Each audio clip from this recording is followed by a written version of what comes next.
The production of this program is made possible thanks to the support of the following and viewers like you. We're in trouble, says Chris Gardner. Big trouble. And it's going to get worse. Much worse. The president of the Independent Contractors of BC says the Prime Minister and Minister of Finance work in a building that is 4,427 kilometres from Surrey. He says they're even further away than that from understanding the challenges facing construction contractors, small business owners, entrepreneurs, and everyday Canadians. Gardner makes 4 compelling arguments. First, healthcare is a disaster. Second, our rail, port, and road infrastructure has failed to keep pace with growth. Third, we are in the middle of an unprecedented housing affordability challenge. And finally, public safety is at an all-time low and sinking. His assertions come on the heels of projections from the OECD, which states Canada is ranked dead last among 38 advanced economies. Gardner contends for Canadians looking to Ottawa to unleash the potential of entrepreneurs, investors, business people, and young workers dreaming about the opportunities the future holds, it's difficult not to conclude that Ottawa is fighting against them. I invited Chris Gardner to join me for a conversation that matters about the mess Canada is in, how our international reputation has tanked, and the harsh truth about how we got here. It's pretty dire, and I find myself on a day-to-day basis becoming more and more concerned. Not just the trend that we're going in, but we're not really getting worked up about it yet. Are you finding yourself in the same situation where you're going, we're in trouble? Yeah, well, thank you, Stuart, for having me on the show today. And it is, it's if you step back and look at where we are as a country and as a province and in so many of our communities, oftentimes it's frustrating because we're not talking about the things that matter to deliver all of the things that ensure that we have the quality of life and the long-term prosperity that we've come to enjoy as Canadians. And so when you step back and look at all of the data, we're heading in the wrong direction. And we've been heading in the wrong direction for a very, very long time. When I was growing up, we were told that Canada had the best healthcare system in the world. And we were continually told that no matter what the data started to show that we were starting to slip, we kept saying we've got the best healthcare system in the world. And in fact, it's so good that we wouldn't want it to be like it is in the United States. And we compared ourselves against the United States, as we tend to do in so many economic indicators, and said, well, at least we're not like that. And so where do we find ourselves today? Just in the past 18 months, there have been 700 closures of emergency rooms in this province for more than 6 hours. 25% of British Columbians don't have a family doctor. And the government just announced that nearly 5,000 cancer patients cannot get the treatment, the radiation treatment they need in British Columbia. So where are we going to send them? To the United States, the very healthcare system that we said wasn't good enough for Canadians.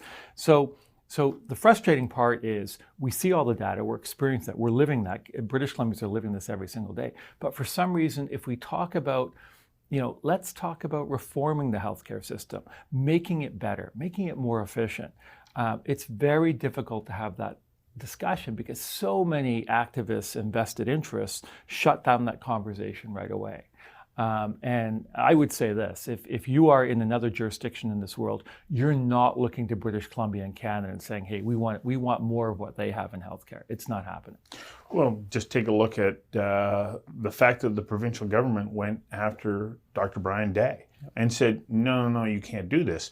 But he's saying, if my car is damaged, I can go out, I'm insured, I can go out and I can find a qualified technician to repair the car. When my body's damaged, I don't have that same right. It seems ridiculous, especially in light of what you just said. So how do we then get beyond that? Does it have to get worse before it reaches a breaking point and people are then willing to listen? Well, we went through the COVID-19 global pandemic, and one of the things that happened is that a lot of people who would go in for regular diagnostic testing stayed away from hospitals. So what we're going to start to see is a group of people who are going to be diagnosed too late. Mm-hmm. And so it's hard to me to understand why we can't have those conversations. But I do think it's not just healthcare, it's so many other issues where we've basically got to a point where we've convinced ourselves that we are better than the data would show. And that we're not prepared to have an honest conversation. And so at ICBA, we try and make when we advocate for public policy change and reform, it's all data-based. So you mentioned the OECD statistics on Canada's performance as an economy. And to your point, Canada, the OECD ranked 38 countries in terms of their economic performance over the next decade. Canada is ranked dead last. And so their forecast growth for our economy is less than 1%, 0.7%. And so what that means is our per capita income will take 100 years to double. So if you think of that and what your grandparents or your parents would say, that we're making sacrifices today so that our kids and our grandkids will have a better future tomorrow.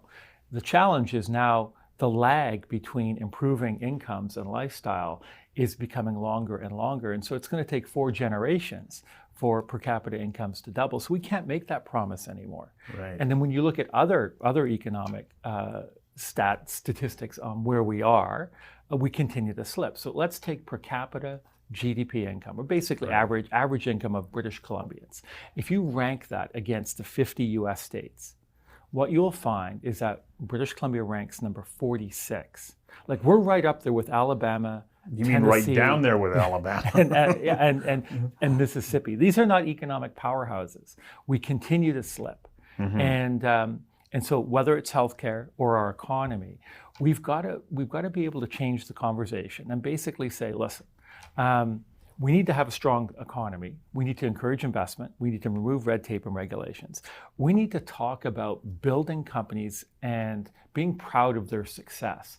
We don't have that spirit in Canada.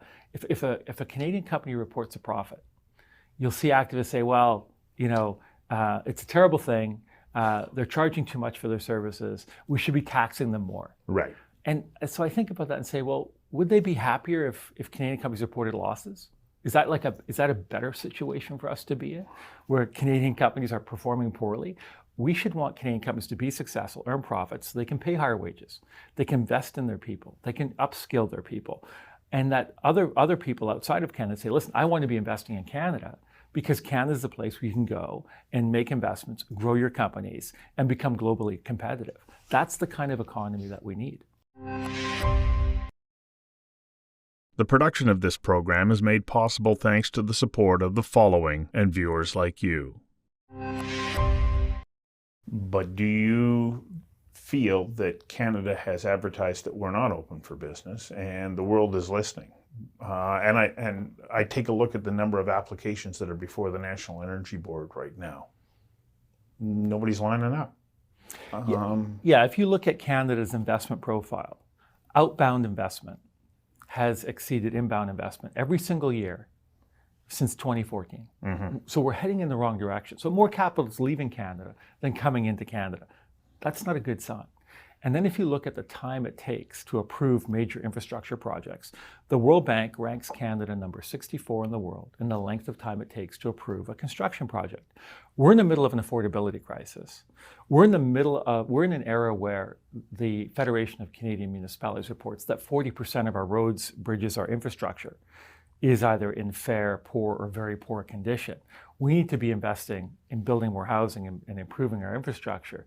But we're ranked number 64 in the world. That's an embarrassing statistic. And if you look at the Port of Vancouver, the World Bank reported just a few weeks ago, they looked at the 348 largest ports in the world, and Vancouver was ranked not in the top 100, 200, or 300. They were ranked 347 out of 348, second last. Wow. The only good thing about that report is we can only drop one more spot in the next year. That's, again, it's another embarrassing statistic, and it shows up in other ways.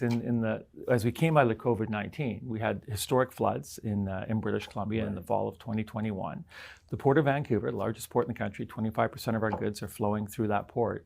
was cut off from the rest of the country for a full week by rail and road. Yes. We only have one rail line going in. Our road infrastructure was failing, and when those catastrophic floods occurred, the port was stranded, cut off from the rest of the country. So we're not investing in the infrastructure to make us competitive. 347 out of 348, all levels of government, the employers at the port, the workers at the port should be sitting down and saying, how do we move up? How do we go from 347 to, like, next year, let's be in the top 300, the year after the top 200. Let's figure out how we become more competitive. If we're more competitive, more people are going to want to come here and do business. It's going to help our economy, create more opportunities, create more jobs. That's the kind of thinking that we need. And sadly, we're not having those conversations. So at the time that we're recording this conversation, we're on the heels of a strike at the port. And then it's in a state of confusion, maybe the best way to put it right at the moment. Hopefully they don't go back out again. But when we do that, what then happens to our reputation globally as the port of choice for so many shippers to come here? And we were trying to build that for a long time, as you know, Vancouver, Prince Rupert were the gateways to North America. And we've got a geographical advantage to that, but we're not delivering. So the federal government, following the supply chain disruptions that were significant as we came out of the global pandemic, struck a federal task force that looked at Canada's supply chain preparedness, how robust it was, how efficient it was. That report was tabled in the fall of last year. And what that report basically said is that our infrastructure is failing to the point where Canada's reputation as a global trading partner, as a reliable global trading partner, is at risk. And this was a panel put together by Prime Minister Trudeau. This was an independent panel that came in and said, listen, we're in trouble. And so, to your point, the more labor disruption, the less efficient we are. Global companies that are looking to export goods and look for a point where they can either leave North America or enter North America, Vancouver will move down that list. Yeah. And you know, if you're looking at 347 in terms of, out of 348 in terms of operating efficiency, you know, a lot of companies are going to say, well, we can go somewhere else. We can look at another opportunity to get our goods into this market or get our goods out of this market. And I was on a conference call with 30 CEOs last year, and the CEO of a very large Canadian corporation said, we're investing $3 billion in CapEx over the next 2 years. We have lots of operations in Canada, but we're not investing $1 in Canada. We'll maintain our assets, but no new investment. All of that investment's happening in the United States and Europe. Right. And the reason why, because he said, I don't think we can get our goods to market fast enough and in a way that's reliable that we can count on to get our goods to our customers. So this is, it's a critical piece of our long-term economic prosperity. And again, we're not having that conversation about the important conversations about what we really need to do to improve our competitiveness, to create opportunities. You know, if without a growing economy, right, and a prosperous economy, we are impacting the prospects of people who are facing retirement. We have an aging population. Our hospitals, our healthcare system we've talked about, our education system, our infrastructure, our roads, and obviously housing and housing affordability. It all fits together. The production of this program is made possible thanks to the support of the following and viewers like you. Well, I think it's also important to recognize that we have to be an exporting nation. Our internal economy is not enough to create the growth that will have a direct influence on per capita GDP. So if we're not exporting, then our economy can't grow. It then comes back to, you know, how's that going to impact the individual Canadian? And yet there seems to be a misunderstanding between that link here in Canada. It's somehow that this idea I see permeating into many sectors of of Canadian society, saying, no, we don't need to be exporting our natural resources for us to be able to maintain a prosperous way of life. It's misguided. Well, and you look at the per capita GDP numbers we talked about a few minutes ago. British Columbia is roughly about in the mid 55,000-ish US dollars. Alberta, our best performing province is about $80,000, so significantly more than British Columbia. But compared to all the US states, Alberta would only rank number 14. Yeah. That's our best performing province. But what we're doing is we're doing everything we can to strangle the investment in the high value activity jobs and the part of the energy economy that's been so important for all Canadians. What happened? You go back to point out 2014, we've been sliding since then.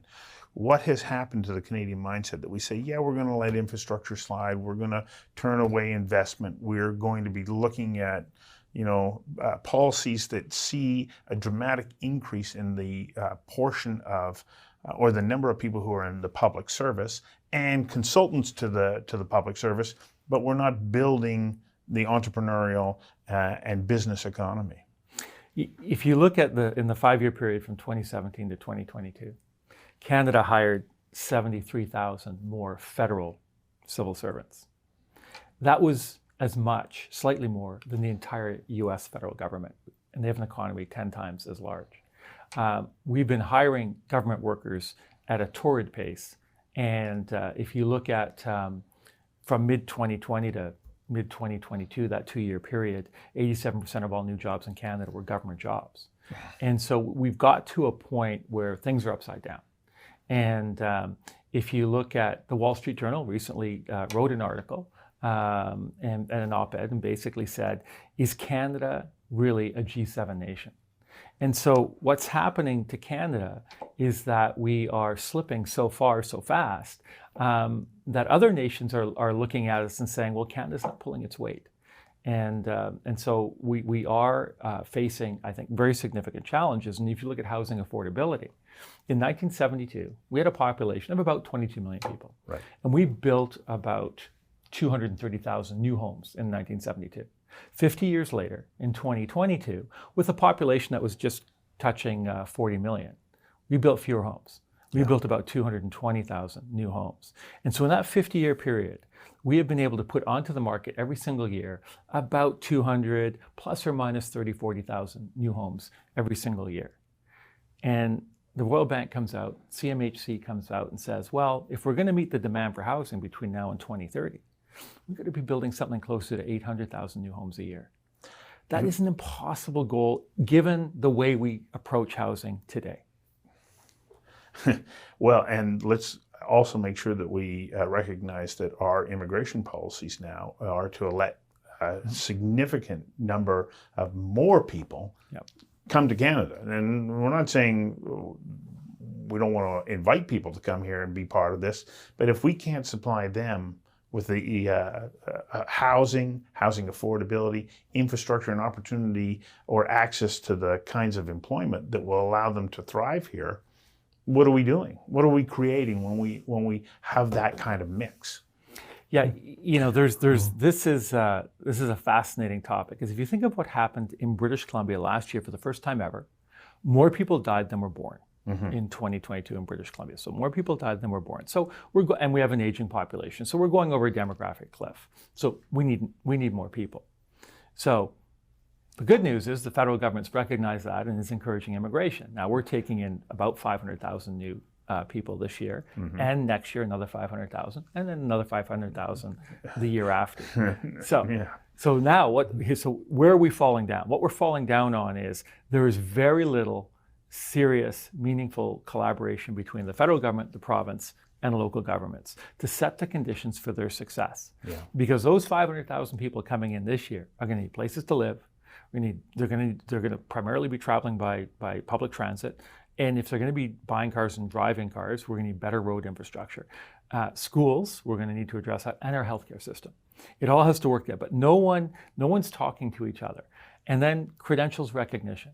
So we're going out there and we're recruiting a whole bunch of professionals, and they get here and they find out that, hey, I'm a doctor, I'm a nurse, and it's going to take years and years to have my credentials recognized. There was just a report today about a Canadian woman who was licensed and practicing medicine in Australia, another advanced economy, applied. It took 17 months for her credentials to be recognized so she could practice medicine in Canada.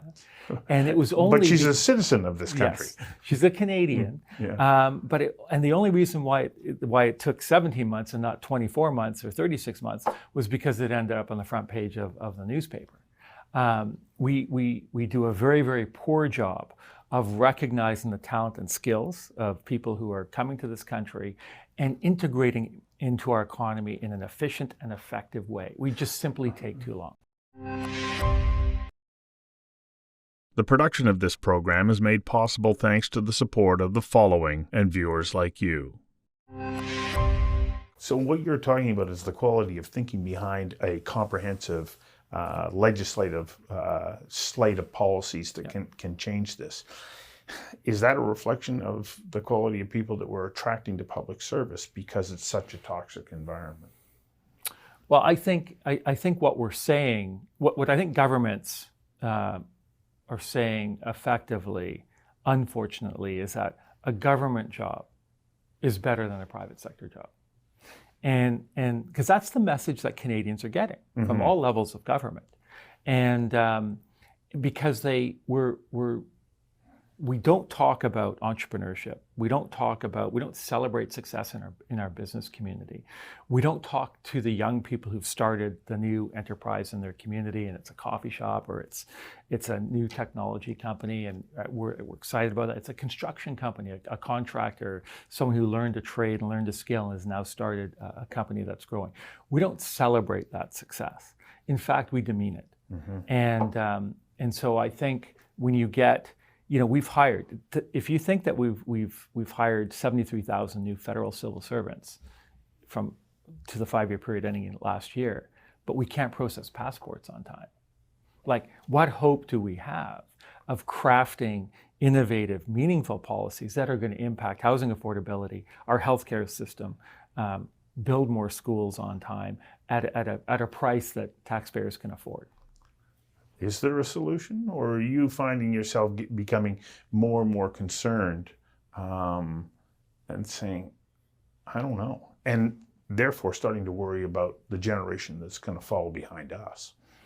Yeah, I think that, the problem is, I think one of the challenges we face in having honest discussions is the fact that it's hard to establish a baseline of fact.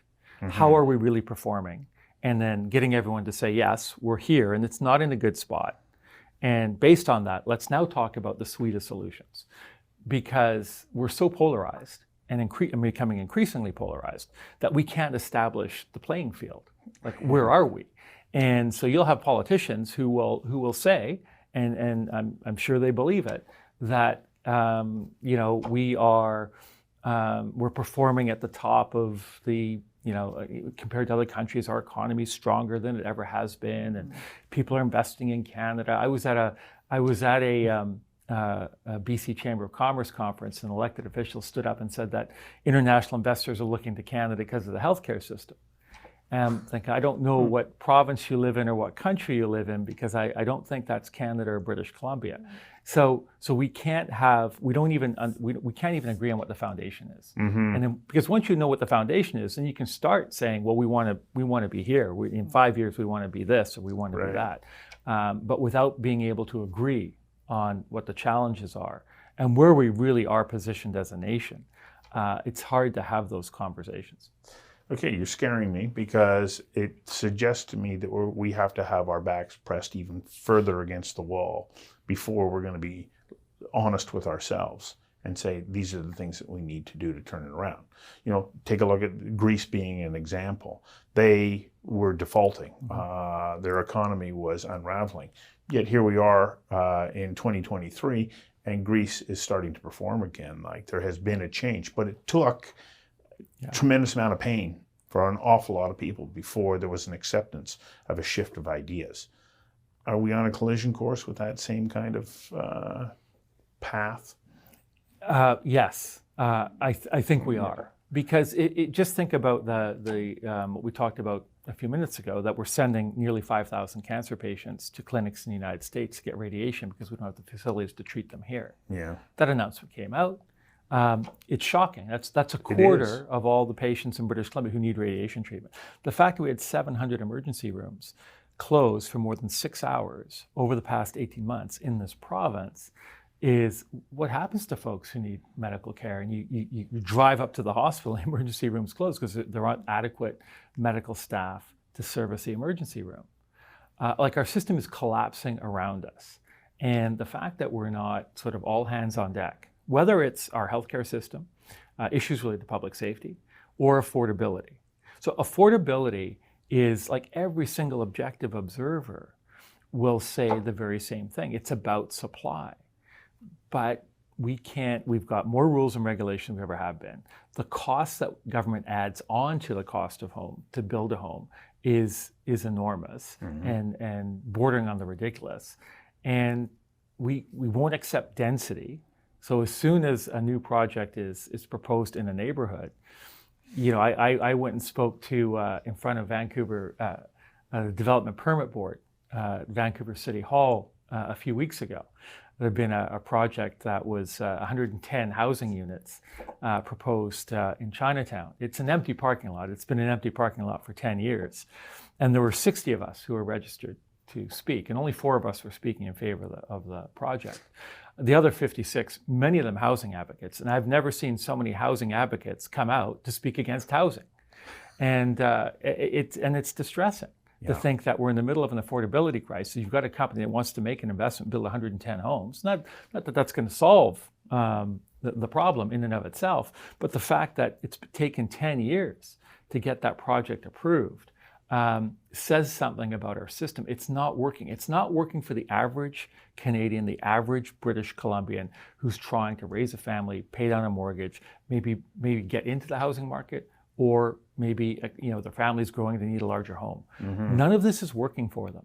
The fact that you had a young family go to a Starbucks in downtown Vancouver, and while the young child and the mother are inside, the father stabbed to death outside. That just happened a few months ago on our streets. And you had a tourist from New Zealand stabbed just a few weeks ago. That we should all be saying, hey, what we're doing now is not working. So let's have an honest conversation about what we need to do to create a stronger economy, safer communities, where we're rewarding success and recognizing it and celebrating it and creating opportunities where people will say, I want to invest in Canada, I want to invest in British Columbia, I want to start a business, I want to create opportunities. We're not having those discussions. We need to have those discussions. Thanks for sharing what is uncomfortable news, and it's not the kind of discussion that you want to have, but it does matter. Thank you. Great, thank you. Yeah.